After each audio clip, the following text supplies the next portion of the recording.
surpoids, c'est le niveau d'énergie, de calories que votre corps a besoin pour fonctionner sans activité physique, juste pour assurer les fonctions vitales de base.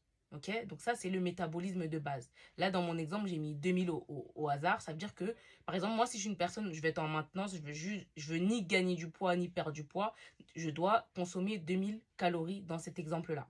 Maintenant, nous, une personne qui était en surpoids, par exemple, avec ce métabolisme de base, ben, elle était au-dessus dans la zone en rouge surpoids parce qu'elle consommait plus de 2000 calories par jour.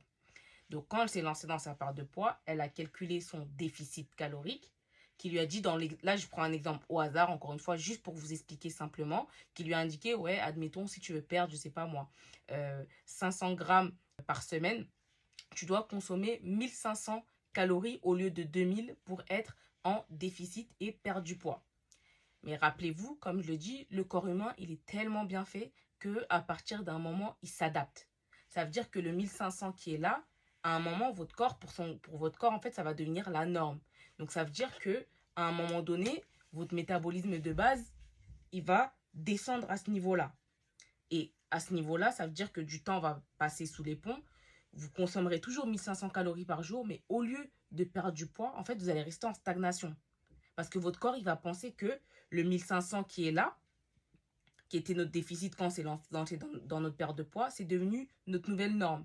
Mais en fait, nous, on ne veut pas ça. Parce qu'à un moment donné, si vous faites ça, ça veut dire que vous allez faire des déficits jusqu'à votre vie. Et là, le signe que vous voyez là, j'ai mis le signe de la mort. Le but, c'est pas de mourir, en fait.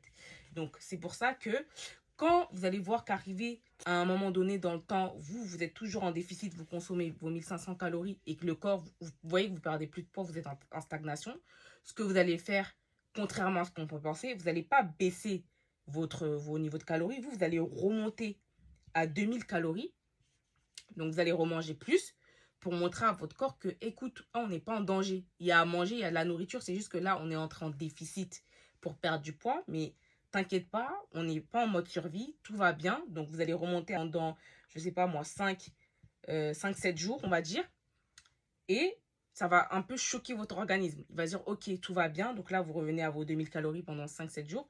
Et ensuite, vous pouvez repartir en déficit. Et là, vous allez voir les kilos, ils vont descendre comme de l'eau. Ça va partir comme de l'eau. Donc voilà, ça c'est juste une vidéo pour vous expliquer que le déficit calorique, c'est bien. On se lance dans notre perte de poids, on le fait. Mais notre but, c'est pas d'être en déficit calorique à vie. Notre but, c'est de perdre du poids. Ça peut prendre du temps, mais c'est pas grave. Il faut le faire bien, il faut le faire sainement. Et dites-vous une chose que j'ai oublié de rappeler, c'est que quand vous aurez atteint votre objectif de